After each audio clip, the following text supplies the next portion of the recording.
Hi, everyone. Jeff Yasteen here, editor of Total Wealth Insider, and welcome to Market Insight for Monday, February 24th. And I'm joined, as always, by my friend Ian King, editor of Automatic Fortune. So, Ian, welcome. Hey, Jeff, great to see you. I think we have like three topics here that we can talk about, and they're all sort of interconnected a bit here. One, let's talk about coronavirus in the stock market. This is just an ongoing story that we all have to stay on top of, looking forward to, the coming week and thereafter. And we're going to talk about also, I'd love to just talk briefly about Virgin Galactic, which is this, super hot recent IPO and what that says about the stock market. And then last, we'll talk about Beyond Meat, which was the hot IPO of last year and now is kind of going through its sort of second phase, if you will. So where do you think we are in this coronavirus situation? We saw sort of a weak market late last week, and how concerned, in your opinion, do investors need to be looking forward here? Yeah, I think the worry right now is that the virus is starting to spread outside of China. Remember, with the coronavirus, though, it's not really an issue about the mortality rate. The mortality rate is very low.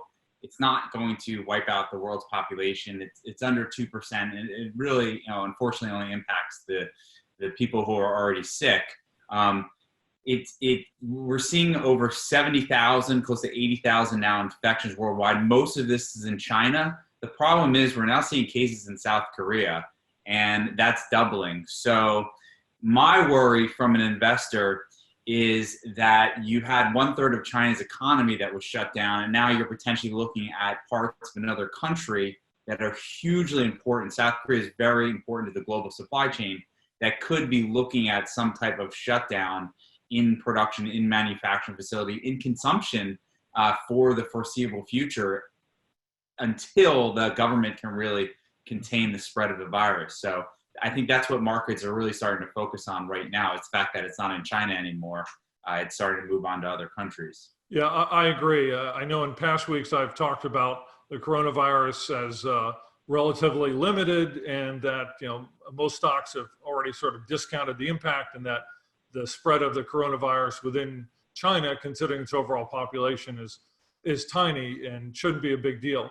The fact that it has now spread to some of these other key countries, like South Korea, adds an extra note of concern. And therefore, I think what we're seeing from last week, as the market sold off a bit, is a little further, let's call it, discounting of the impact of all this on the sort of global supply chain, since, as you were saying, so much of those components come out of one or both countries. So I agree, but at the same time, I think the key point I think we all need to do is just sort of keep our heads about us as investors, and remember that this thing, as it spreads, it's one of those deals where the headlines look bad, but it doesn't mean you should just go off and sell all your stocks. You have to think about the individual stocks that you own, what impact they have, and in many cases, much of that impact is already factored into the price of the stock. If it's something like an airline, a cruise line, et cetera. I think that's the key thing, just to keep everybody sort of on the calm side here. Any last thoughts on coronavirus and, again, the market? Yeah, well, I would note that, like, if I'm going to pull up this chart right now of China car sales, we saw a 92% drop during the first 2 weeks of February. I mean, obviously, no one in China is going out and buying a new car right now because they're worried about the spread of the virus. So that just shows you what can happen to an economy when this virus kind of takes hold and shuts down people going places and buying things. I want to shift now to the U.S. economy, because we did get a pretty important data point on Friday. The IHS Market Composite PMI. It is basically a measure of manufacturing, and it dropped below 50 for the first time since 2013. And this is also a little concerning to me. Expectations were above 50. It came in at 53.3 previously, so it's about a 4-point drop. And what this tells me is really the Fed is going to have to cut rates this year. I have not checked on Fed funds futures yet today, but I believe that they're starting to sort of shift that the Fed is moving to a more dovish stance, or predict that there will be an actual rate cut this year. So that's concerning. This PMI is something that you want to follow because it's a very good leading indicator of GDP. So if the PMI is expanding, growth is happening in the economy. But if people who are producing things, which is the PMI, say that they're producing less of things, then obviously the GDP is decreasing. So it's something that's really important to watch.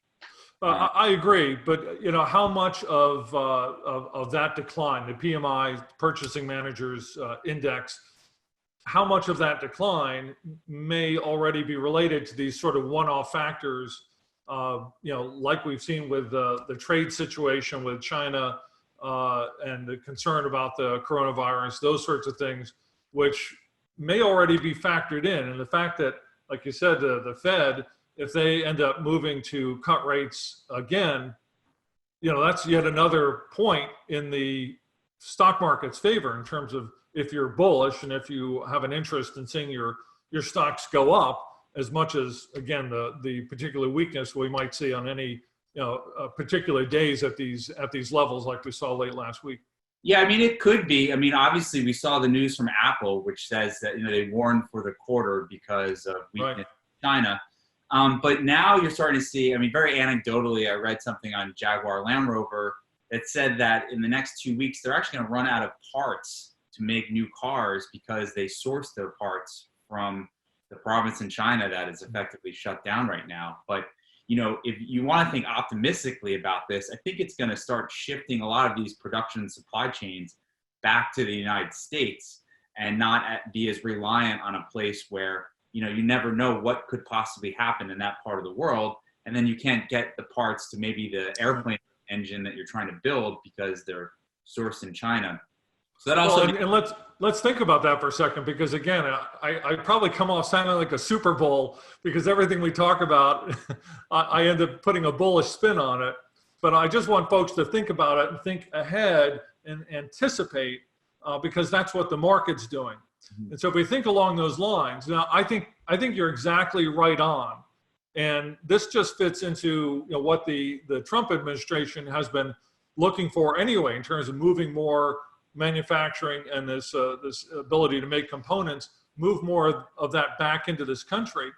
And one thing that is going to do is, if it's happening the way we're talking about, especially if it gets a boost from this coronavirus thing and the plans and targets that U.S. companies have looking forward here, then that is something that also is likely to help not just the broader market, but help small caps, especially because a lot of them are the ones who are going to be supplying the components that are replacing these supply chains out of China and elsewhere in Asia. Sure, and it's also very bullish for companies that make these sort of cobots, these robots that work in factories as we automate more manufacturing in the US. The other thing too is think about 3D printing.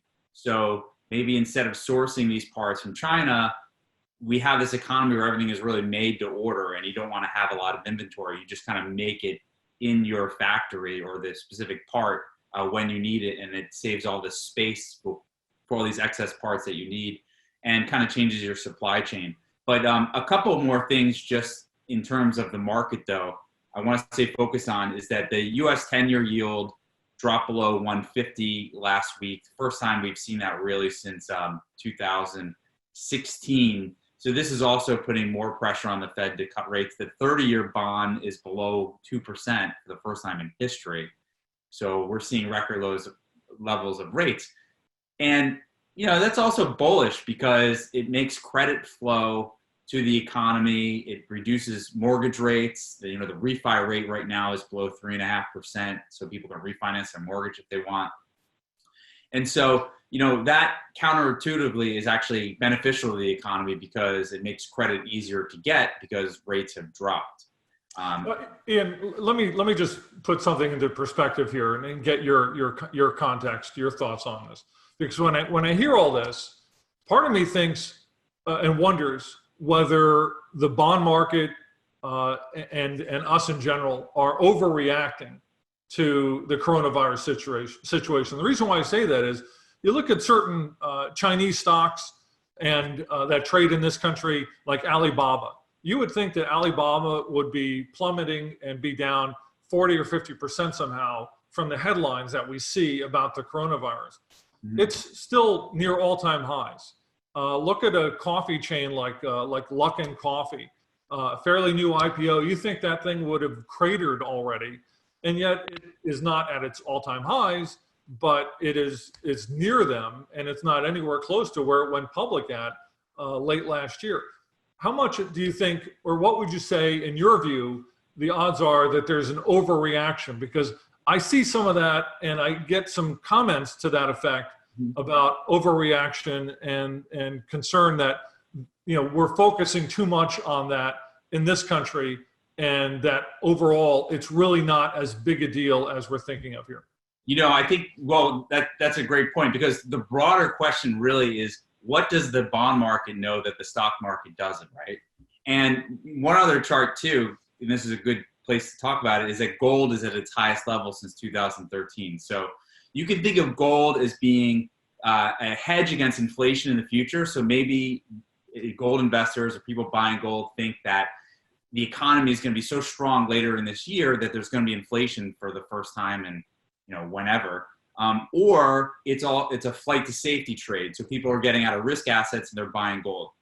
So the two main risk off indicators right now are that investors are buying bonds, investors are buying gold. On the other hand, you also have the stock market that continues to go up, or has been going up for the beginning of this year and all throughout what we've known about the coronavirus.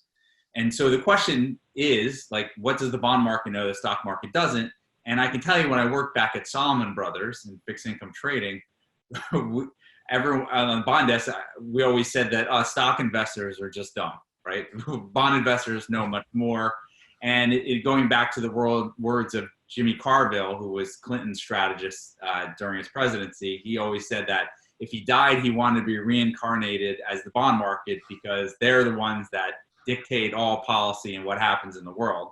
So it's a reason why I think that focusing on the 10-year Treasury below 1.5% is definitely something to watch. And if you see this thing really starting to drop close to 1%, sure, and getting close to where rates are in Europe, which in Germany is below 1%, has been for some time, and negative throughout most of European countries, that's going to be a concern for risk investors. And so it's just something that merits watching, I think, because it really is a battle right now between the bond market and the stock market, and we don't know who's right just yet. Sure. My last thought on this is only that, I'm going to love to see what happens to the markets, and especially emerging markets, as this coronavirus situation comes more under control, or we see some sort of a vaccine or a more effective treatment develop for it that kind of renders it into a non-story. And again, whether that's next week, next month, or next year, I have no idea.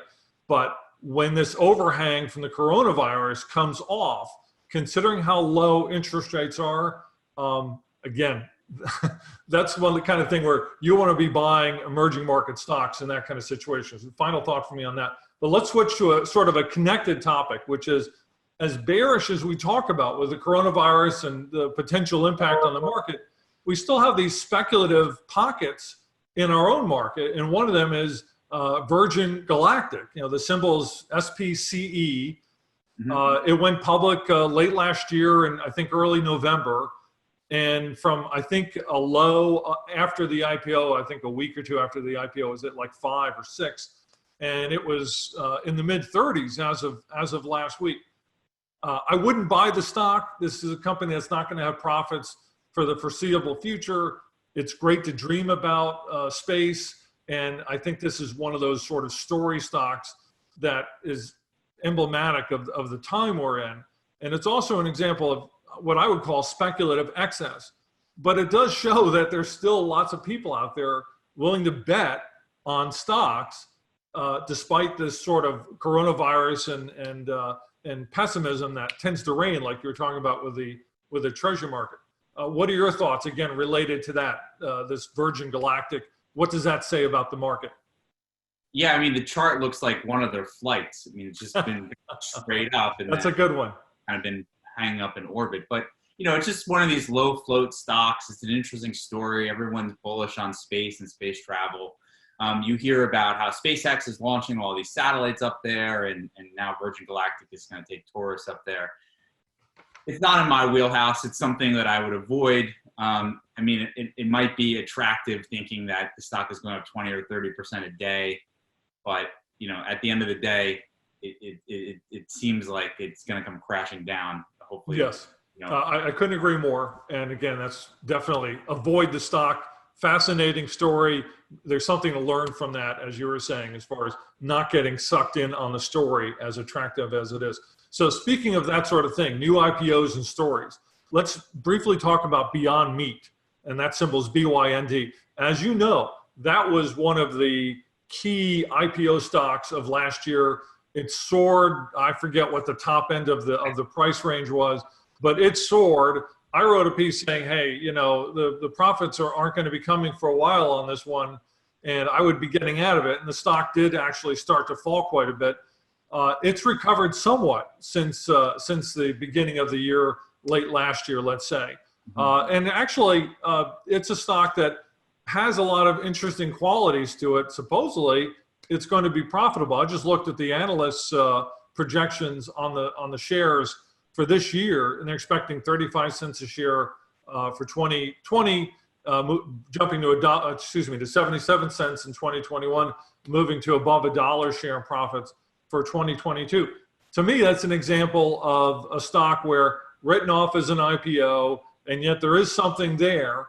And if they can make it work, it's the kind of stock that you want to not necessarily buy right now, in my opinion, but it's one you want to keep on your radar screen. What do you think? As a growth investor, I always think about like how things are changing and what's the world going to look like in 10 years. And I think about like synthetic meat as the way I think almost as cigarettes. Like my generation can't believe that our parents smoked so many cigarettes and they did it regularly. I believe that, the next generation is going to think of us like, how do we eat so many cows and pigs so regularly?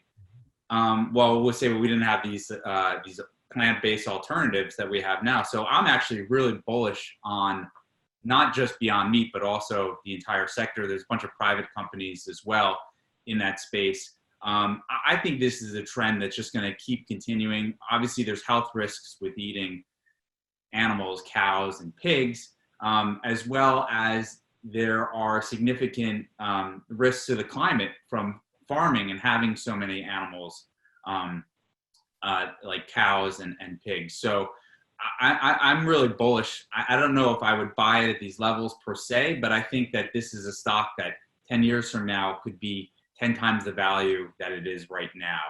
I agree. And I think speaking specifically to Beyond Meat and kind of circling back to the coronavirus situation, the belief is that the coronavirus emerged from one of these sort of wildlife meat markets that exist throughout China, in which there are a great many wild animals that are sold for food purposes in these markets, and they're open air sort of things that are very informal, and that there was some sort of a leap between what was it, bats, I think it was, into a different form.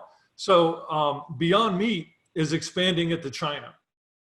I really wonder if there's going to be a huge growth drive for Beyond Meat and a switch in China away from, even if they do it by policy, government edict there, to move people away from these wildlife meat markets, in part, number one, because they don't want another coronavirus situation.